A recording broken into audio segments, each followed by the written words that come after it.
Welcome back to the next episode of our Come Reflect Act series, where we talk about how to classify IoT products under the Cyber Resilience Act. When speaking about the classification under the Cyber Resilience Act for products with digital elements, your classification determines your route to conformity.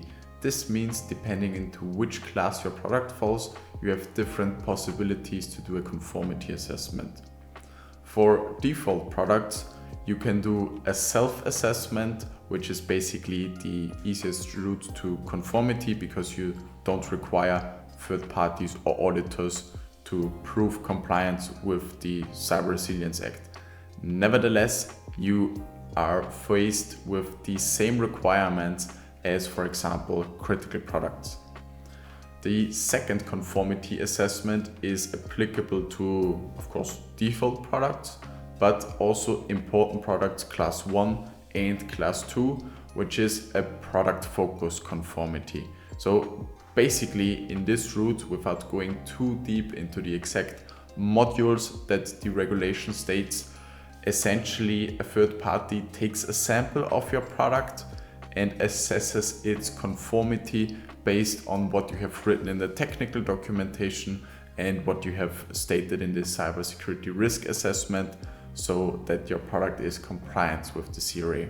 Last but not least, this conformity assessment procedure is now for critical products, but of course you can also use it as a default product if you want to demonstrate high security standards, or for important products.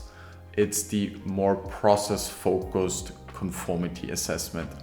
This basically means that a third party or an auditor is assessing your quality management system within your production processes, for example, so that you don't certify a product out of a batch, whereas this is what you did within the previous conformity assessment, but you certify the whole process, your whole production process and its quality assurance system attached to it.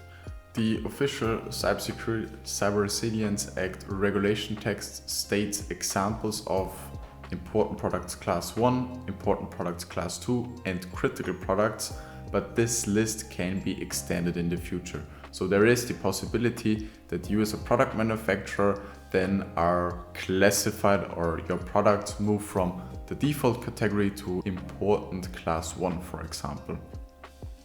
There is also the possibility that your product gets extended and you deploy new features via functionality updates, which would also result into reclassification of your product.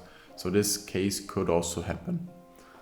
Furthermore, it's important to note that, for example, if you as a product manufacturer have a component in your IoT product that is classified as critical, this doesn't necessarily mean that your end product is also classified as critical, but only the subcomponent within your final product. And for this subcomponent, then the manufacturer of this component needs to ensure compliance according to the standards for critical products of the Cyber Resilience Act.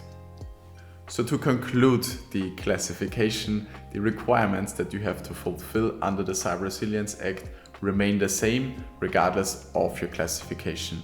However, the options and the conformity assessment procedures that you have at hand to choose, they change depending on your classification. And how do we support you as Tributech? We have a global partner network with companies that do exactly that, provide you with the consulting work to identify into which classes your products will eventually fall. And you can also reach those partners via us, which we are happy to make the introductions to help you gain the easiest and smoothest way to CRA compliance.